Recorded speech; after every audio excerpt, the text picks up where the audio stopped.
It's a 2-day drive from Darwin to Robinson River in the remote Gulf of Carpentaria. The road leading there is long and at times tiresome. Drivers of the few rattling road trains carrying cattle and iron ore charge down the narrow Carpentaria highway, passing one lonely vehicle marked with the Bush Heritage logo. This vehicle is headed towards the Gulf to help support the annual Waanyi Garawa Biodiversity and Culture Camp, where local kids and elders will gather on country to share stories, language, and learn about the local biodiversity.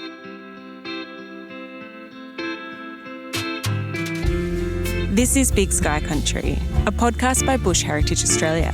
Sit back today and join me, Eliza Herbert, as we hear from Garawa community leaders, elders and rangers in the remote Northern Territory to learn how they are keeping their country healthy and their culture alive.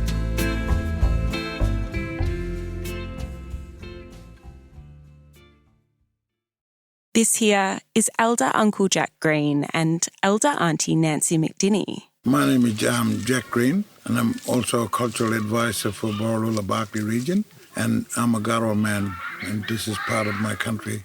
Elder Uncle Jack Green is one of the leaders in the community who helped bring about the annual culture camps. The reason I wanted to get it going so I can get my family back out on their homeland so they can learn their kids more about country, how you're connected to the land properly, and that's the reason I ended up as a coordinator for Waanyi Garawa Ranger.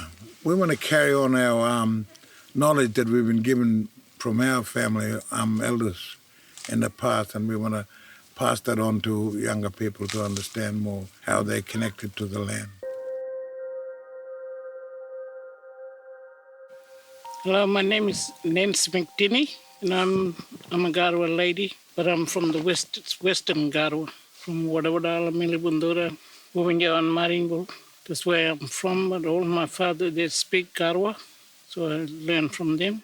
Aboriginal and Torres Strait Islander cultures are diverse and complex. They are made up of over 150 language groups and 350 clan groups. While cultures and customs vary among groups, knowledge of things like seasons, plants and animals, ceremony and law have typically been passed down orally through each generation. Elder Aunty Nancy McDinny is a linguist who has spent most of her life speaking and passing down her own Garawa language and knowledge. We had a good life, walking, healthy eating bush tuck, no shop food, no vehicle, just on foot.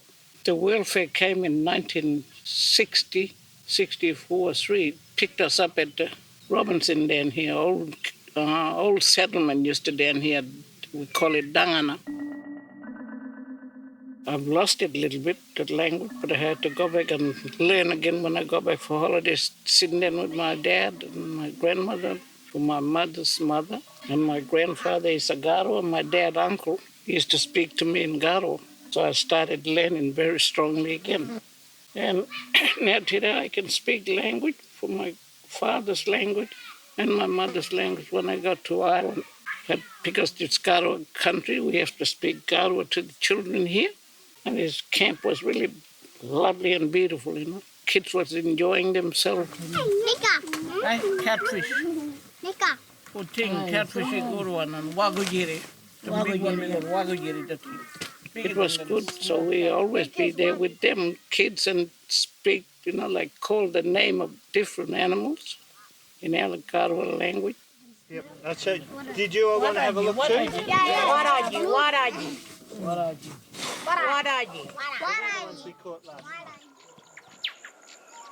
At the camp, about 30 kids are sitting by a tree, shaded from the late morning sun. They are from the Northern Territory's Robinson River School and are with Waanyi and Garawa elders, including Nancy. They're learning how to describe the landscape and animals in Garawa, like the Gulf tree gecko and the black whip snake. What comes after that first storm? After that first storm, we call it Mijual, the wet season. Proper wet season. Yeah. Big rain? Big rain that goes night and day. Yeah. We call it Mijual. From April to May and June, July, August, it's good time for everybody to go hunting. When we know it's the months. dragonfly give us a sign to say that Yeah. it's the end of the season. It's coming And to March. the March, the March. dragonfly tell us it's coming to cold. They are making what's often referred to as a seasonal calendar, which you may remember from season 1 of this podcast. It's a practice to document local Indigenous seasons through language. Callie Retief, Bush Heritage's Aboriginal Partnership Manager for the Northern Territory, sees these calendars as an important meeting of culture and science with significant cross-cultural value. Seasonal calendars can capture a really rich source of information because it's recording stories, it's recording language, it's recording those important seasonal changes on country that in turn, indicate different cultural protocols that are traditionally followed. Again, it's a beautiful cross-cultural tool that threads local knowledge and science, and that is flexible enough that it can speak to multiple audiences. Yeah, and I think that's why seasonal calendars have been so popular with traditional owner groups.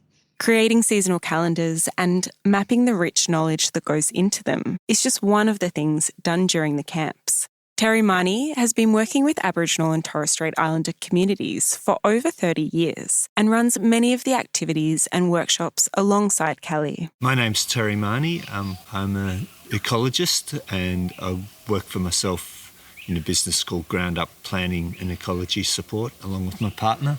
The camps have become an integral part of the yearly calendar. They're a combination of two things. One is doing wildlife surveys, finding out more about what's on the country, how many of them there are, where things are distributed, building up a strong picture of the wildlife, including plants and animals. The other aspect of the camps is it's also a chance for cultural activities to strengthen and pass on cultural knowledge of the country. The culture camps are an opportunity to, most importantly, just support getting traditional owners back out on country. Whereas in the old days, people would have walked that country and shared stories across that landscape. Today, a lot of places that the camps have visited have not been visited by TOs for a long period of time. And so probably the most important outcome from the culture camp is just to be able to support traditional owners to get back on country and to reconnect with the stories of those places. When Callie says TOs, she's referring to traditional owners. This is a common abbreviation that you may notice a few times in Big Sky Country episodes. And I also hope that it also provides a motivation and interest and an opportunity for the kids to see, there's actually work we can do in this area. When we finish school, we can become Indigenous rangers on our own country, looking after our culture, keeping it strong and healthy, and then passing on to that knowledge onto our next generation. The Waanyi Garawa Rangers work to protect the Ganalanga Middenbina Indigenous Protected Area. The Garawa Rangers look after the Garawa Aboriginal Land Trust and help to support the camp and are currently working to finalise their Healthy Country Plan. The camp was held among rolling savanna hills which lead down to the junction of Robinson River and Limestone Creek. In this part of the country, wet and dry cycles dramatically transform the landscape, and the rangers are here for all of it, including Karen Noble and Donald Shadforth. Hello, my name is Karen Noble. I'm a senior Garawa ranger, and I've been working on the ranger for 8 years now. Well, first, I was just working casual. I was the only woman at the ranger force for 3 or 4 years. And later on down the track, we had 2 more other ladies joined in, young girl. Well, for me, it was a big challenge, just to stay in the job, not just be slack and say, I don't want to do this anymore. But I just kept pushing myself, And doing most of this camp, taking kids out on country feels good. Even the kids loved it. This sort of program here just to start them off from when they're young. As they grow older, they'll look back at their grandmother's country and say, nobody looking after my grandmother, grandfather country, I'll have to do something about it. That's the thing, they'll wake up in the future and realise that they'll be losing their culture, and that then at the end of the day they'll be passing it on to their children, our language and our culture. So we doing controlled burning. A long time before we had the rangers, we had wildfires, really wildfires. And killing all our emu, Because emu don't move from their nest, they'll sit until the fire go through. After we did that controlled burning, emu was coming out, Even them little grass bird, we got plenty of them. The Ganalanga Middenbina Indigenous Protected Area was declared in 2015, but that doesn't mean it's immune from threats. Accelerated climate change and introduced plant and animal species continue to disrupt the balance of ecosystems across the area. Feral pigs and horses and large wildfires are among the perpetrators. The Rangers' work is important and is supported by ecologists and facilitators like Terry and Callie, who also helped to put together a formal plan to support traditional owners' vision for country. It's called a Healthy Country Plan, which you may recall from our episode on the land snails of the Kimberley. A Healthy Country Plan articulate traditional owners' vision for country.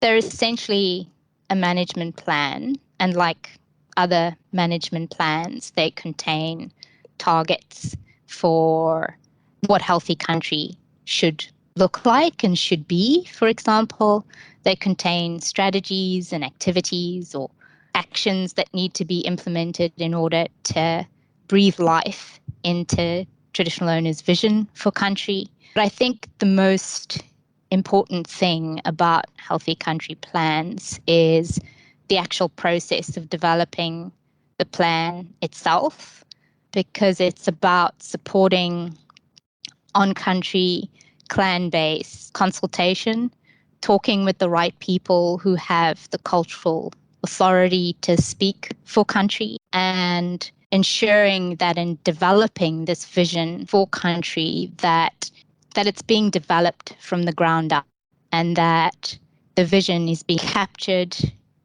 in the words, in language of the traditional owners and elders themselves.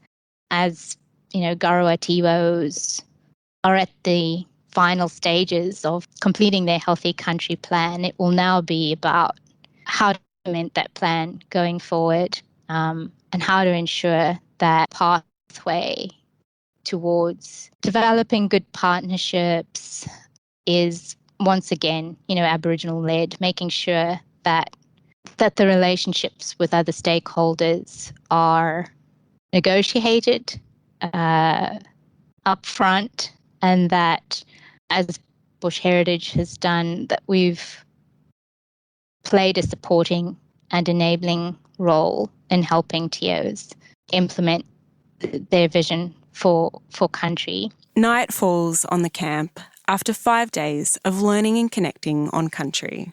Callie and Terry join the kids, rangers and elders to sing and dance. What were the names of some of the different dances you were doing? Yeah. I don't know about it. Blind woman. Blind woman. Giddy giddy. For the boys is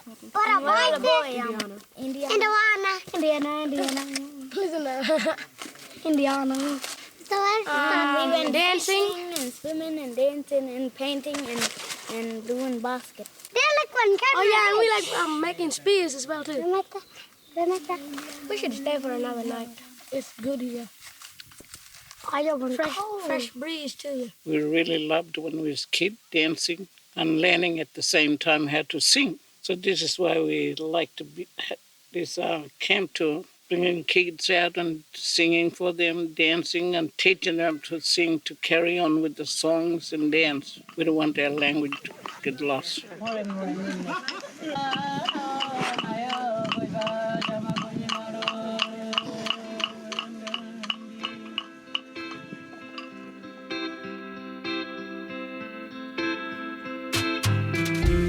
Big Sky Country is a podcast by Bush Heritage Australia, a leading not-for-profit conservation organisation protecting ecosystems and wildlife across the continent.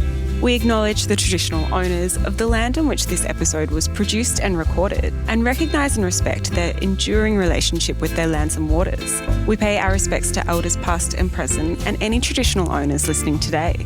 To learn more about how you can support our work, visit the links in the show notes and make sure to subscribe to this podcast, follow us on social media or sign up to our newsletter to get all the latest news. Bush Heritage Australia and the Northern Land Council have been supporting the annual Biodiversity and Culture Camp for 6 years now. A special thanks to Elders Uncle Jack Green and Aunty Nancy McDinny, Rangers Karen Noble and Donald Shadforth, Kelly Retief and Terry Mahney, Stuart Hewson, Jason Burrup and George Dodrell, and all of the wider community for sharing their stories with us. Special thanks to the Rumbaria traditional owners who welcomed us to their country and shared their time and stories with us. Thanks to Reitz Mader and Luke Enright for their contributions in facilitating and supporting the camp.